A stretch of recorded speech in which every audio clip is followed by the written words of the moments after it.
La Terre est âgée de 4,5 milliards d'années, soit 4500 millions d'années. Pourquoi ne pourrait-il pas y avoir une autre planète presque comme la nôtre? Disons une planète âgée de 4501 millions d'années. Ses habitants ont 1 million d'années d'avance sur nous, et à l'échelle galactique, ils sont presque nos jumeaux. Où serons-nous dans 1 million d'années? Nous aurons résolu tous ces problèmes et trouvé d'autres voies, qu'il s'agisse de trous de verre ou de brèches spatio-temporelles. Il doit y avoir un moyen de générer de l'énergie afin de pouvoir la tirer du vide.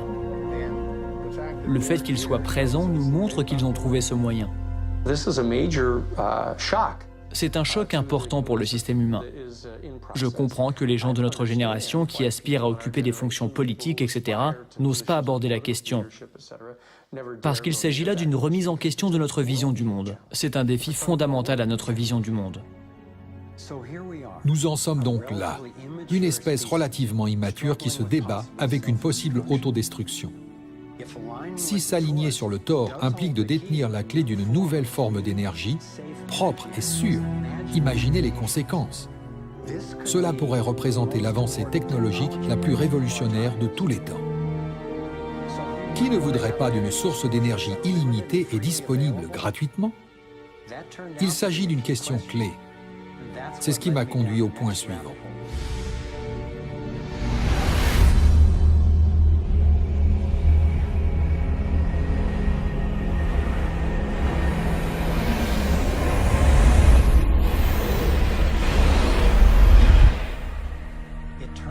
Il s'avère que les scientifiques, depuis le début des années 1900, ont mis au point des méthodes alternatives pour accéder à l'électricité sans combustion.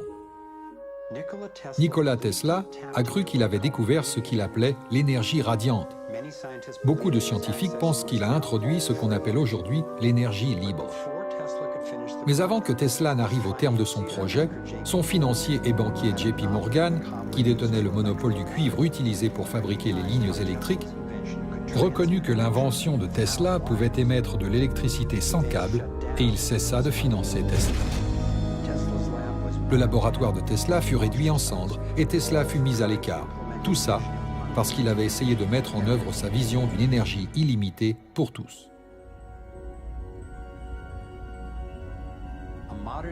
Un inventeur contemporain, Adam Trombley, a été inspiré par le travail de Tesla et par les possibilités liées au tort. Trombley a construit une dynamo, un générateur de courant direct pouvant récupérer l'énergie électrique directement dans l'air. Nous voulions démontrer qu'en imitant le champ magnétique d'une planète et en faisant tourner ce dispositif, nous pouvions créer une dynamo qui fonctionne. Et dans les faits, cela a fonctionné. Cela fonctionne. Lorsque nous contemplons la nature, Jupiter ou une dynamo telle que la Terre tournant dans l'espace, on parle fondamentalement d'un aimant qui évolue dans l'espace. Les lignes de flux de l'aimant se répandent dans ce modèle toroïdal du champ magnétique. Il s'étire et se contracte également.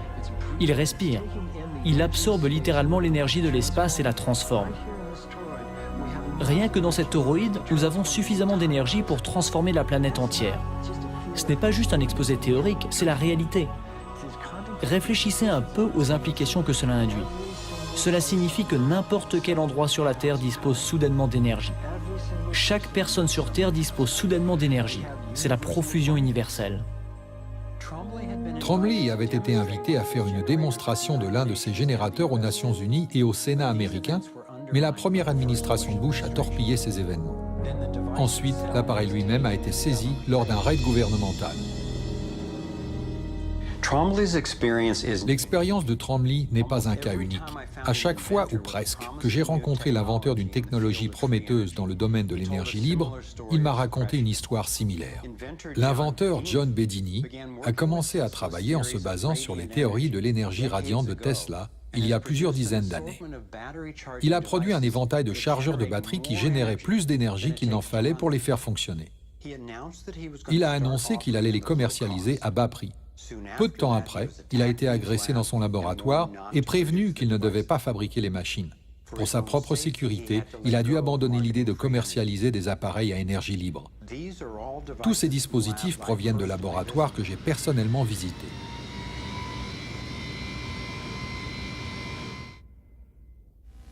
now.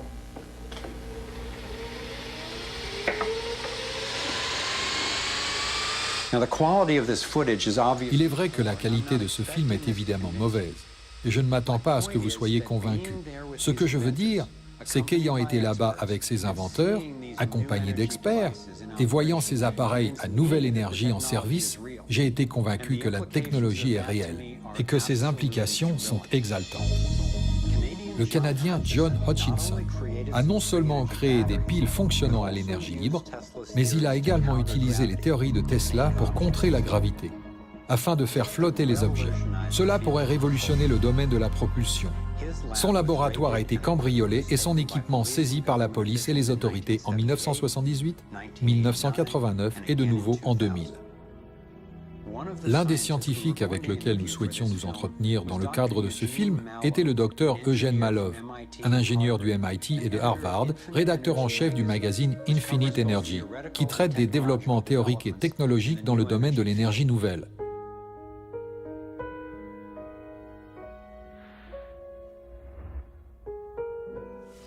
Dr Malov a été mystérieusement battu à mort en 2004.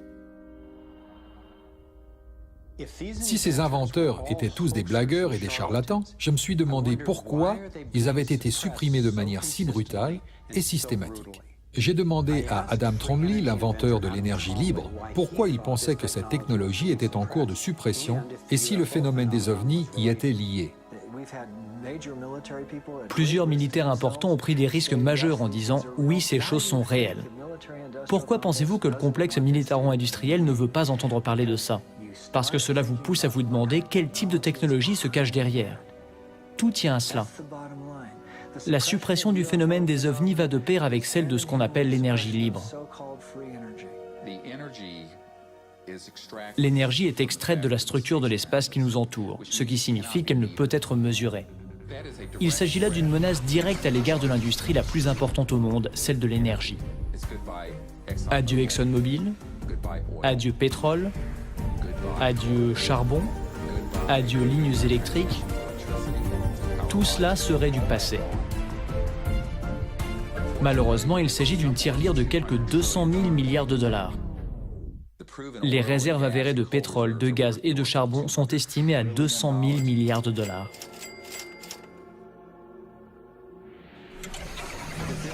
La révélation de cette information modifierait complètement le pouvoir géopolitique, plus que tout autre événement jamais enregistré dans l'histoire humaine.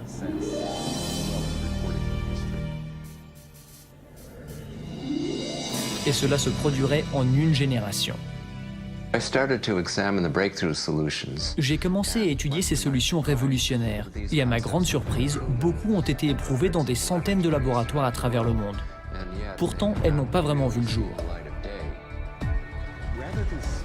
Plutôt que de faire entrer les choses en collision et d'essayer d'en contrôler l'explosion, ces nouvelles technologies comptent sur l'harmonisation, la composition avec ce qui existe naturellement. Le dénominateur commun de l'ensemble des dispositifs à énergie libre que j'ai vus est qu'ils imitent, d'une manière ou d'une autre, la forme d'énergie Luthor. Vous n'avez pas besoin de croire en la technologie de l'énergie libre pour vous inquiéter de la répression des idées et des inventions. Je me suis dit, quelle meilleure manière de justifier notre dépendance au pétrole, au charbon, au nucléaire et aux autres technologies dangereuses et impropres que de prétendre qu'il n'existe pas d'alternative meilleure et moins chère. C'est mon épouse bien-aimée et partenaire créative, Kimberly, qui s'est toujours assurée de me rappeler les implications humaines liées à mes recherches scientifiques. De mon point de vue, aussi intriguant que le Thor, les extraterrestres et l'énergie libre puissent être, la question essentielle restait la suivante. Est-ce que la compréhension de ces choses aiderait vraiment à alléger les souffrances humaines? Et il s'avère que la réponse est oui. Tant de souffrances sur la planète sont liées au manque d'accès à l'énergie. Se chauffer, se nourrir et avoir accès à l'eau, se soigner dans un hôpital, tout ceci est lié à l'accès à l'énergie.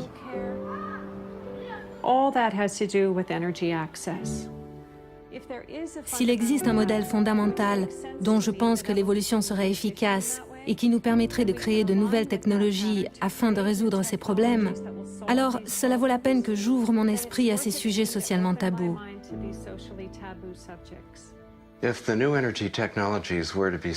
Si les technologies de la nouvelle énergie étaient mises à disposition gratuitement à travers le monde, le changement serait profond. Il affecterait chacun d'entre nous et serait applicable partout. Ces technologies représentent la chose la plus importante qui se soit produite dans l'histoire du monde. Donc, étant donné les enjeux, j'ai décidé de me poser les questions suivantes. Qui profite de la suppression de la recherche scientifique? Qui pourrait voir sa richesse et son pouvoir menacés par l'accès à une énergie propre et gratuite? À qui profite un monde où si peu possède tant, et inversement? En tant que chercheur indépendant, j'ai suivi l'une des règles fondamentales du journalisme d'investigation. Si une histoire n'a pas de sens, suivez l'argent.